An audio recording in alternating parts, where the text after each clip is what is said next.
Comment déterminer l'équation d'un cercle quand on connaît son diamètre et en utilisant le produit scalaire?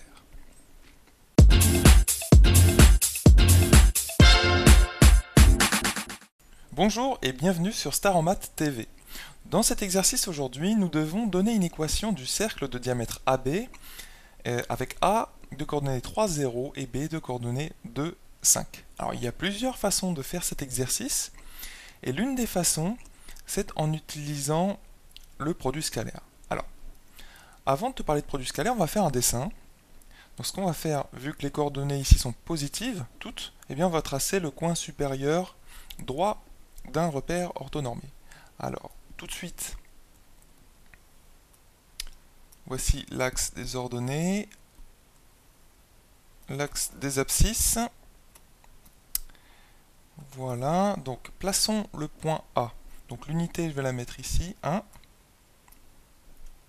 C'est un schéma qui se veut didactique, hein, donc il n'est pas forcément très précis. Mais c'est pas grave, on va quand même réussir à placer les points. Donc voici le point A de coordonnées 3, 0, donc il est sur l'axe des abscisses. 2, 3, donc ça c'est le point A.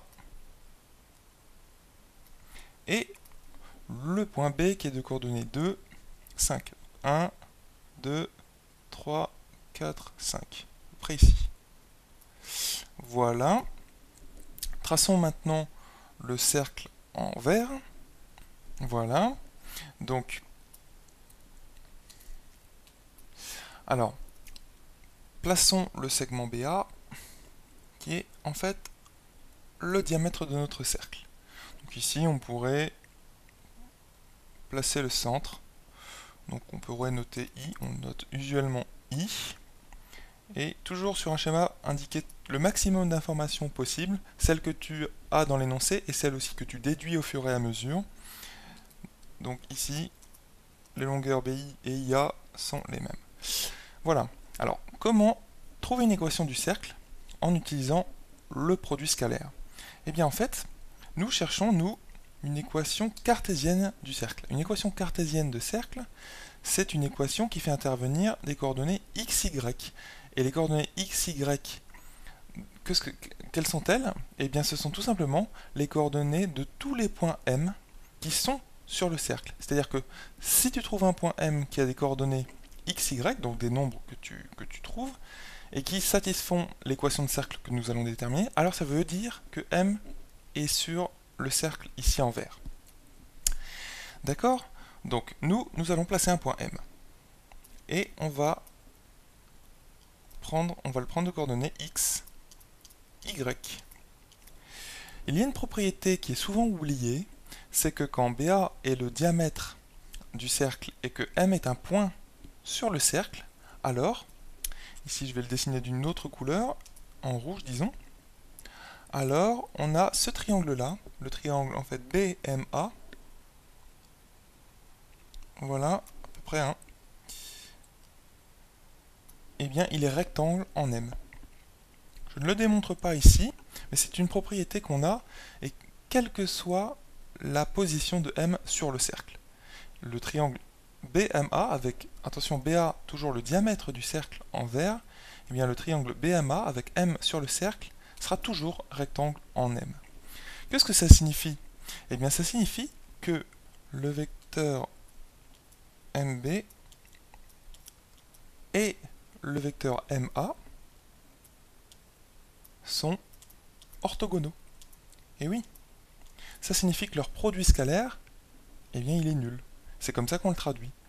Et c'est une équivalence de dire que le produit scalaire de ces deux vecteurs est nul, donc de dire que les droites BM et MA sont perpendiculaires et M appartient au cercle. Donc on peut tout à fait trouver l'équation du cercle de diamètre AB en notant ici cette équation. Alors, bon, on a noté cette équation, mais comment aller plus loin?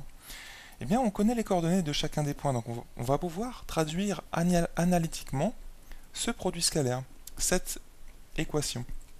Ici, on a le point B qui est de coordonnées 2, 5, et A qui est de coordonnées 3, 0. Alors, MB, le vecteur MB, qu'est-ce qu'il a comme coordonnées? Eh bien, il a 2 moins x,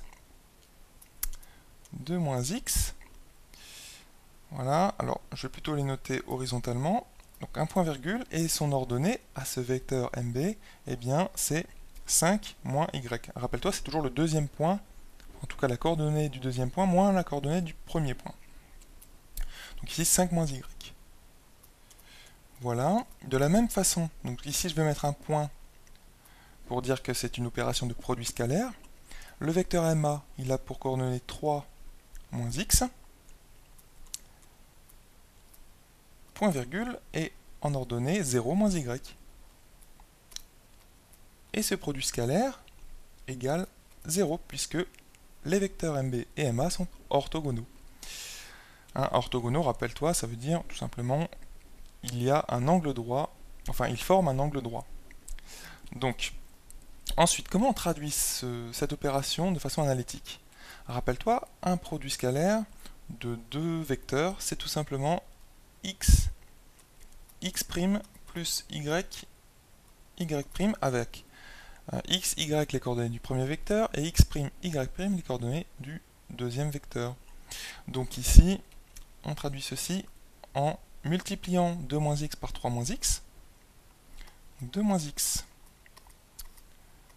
fois 3 moins x plus 5 moins y fois 0 moins y, donc moins y, égale 0. Donc on va aller un petit peu plus loin dans le calcul, on va développer pour obtenir une équation plus propre. Donc on développe, c'est parti, donc 6, 2 fois moins x, donc moins 2x, moins 3x, plus x au carré, moins 5y, voilà, plus y au carré, égale 0. On a développé, tout de suite on réordonne, ce sont des bonnes habitudes à prendre quand tu réponds aux questions. Quand tu développes, il vaut mieux ordonner les termes en mettant les puissances les plus importantes avant, donc ici x au carré plus y au carré, voilà, et il nous reste donc moins 5x, il nous reste moins 5y, et plus 6. Voilà, donc on a trouvé une équation de notre cercle.